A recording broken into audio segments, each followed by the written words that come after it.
What's up, my friends? Matt Prince from Royal Fitness. Today we're going to go through the Kelso shrug. Now, if you're looking for somebody who's big, strong, powerful, and scary to look at, all you need to do is find the guy with the biggest traps in the room, and generally you don't want to fuck with him, right? That's what I've found time and time again. When you're looking around the room, the people that have that big upper back, they're usually the strongest. They're usually the guy that you go, I don't want to mess with him.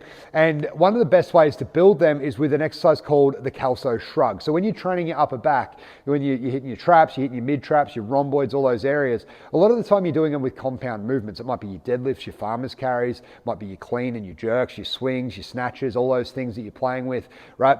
If you want to hit them hard, even your rows, right? I should go back into that. Rowing is a great movement for your upper back, right? But what happens if your biceps aren't as strong as your upper back and you get stuck with how much your biceps can pull in?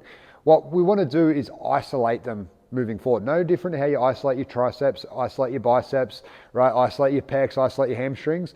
We can isolate the upper back, and the Kelso shrug is the best movement for that. So as you'll see, we're going to lay flat on a bench. I like to do incline versions. It feels nice, and it's a really good one if you ever have an AC joint issue. It's a good way to rehab that a little bit as well. But this is a really good angle to start with. You can do it flat, you can do it higher, you can do it lower. You can have a play around with different methods, but I like the better 30 degree incline. That's where I like to start.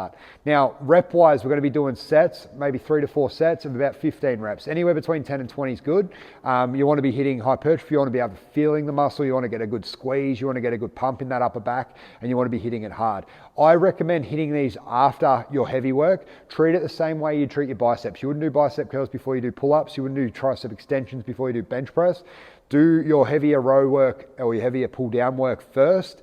After that, hit these Kelso shrugs as an accessory. The other way I do plan them in for people, especially with some of my fighters, is I have them do it as part of a warm-up circuit. So if I want to get extra volume into their upper back because it's an important area for them with their punching power, with their shoulder health, all that sort of stuff, I'll generally chuck it in as one of the exercises I do as a warm-up sequence, and it works pretty well in there too. But I'm not going as hard with the intensity as I would as like an accessory for bodybuilding style. So just something to think about there. If you have any questions, feel free to hit me up. If you need any question, if you need any help with your training, you want to take your training to another level, you can get the Jackson Dangerous 12-week program for fighters, or you can hit me up and we can do some online work, or you can come into Royal Fitness. Plenty of ways to work with me. Just let me know how I can help and I'll do my best. Talk to you soon. Bye.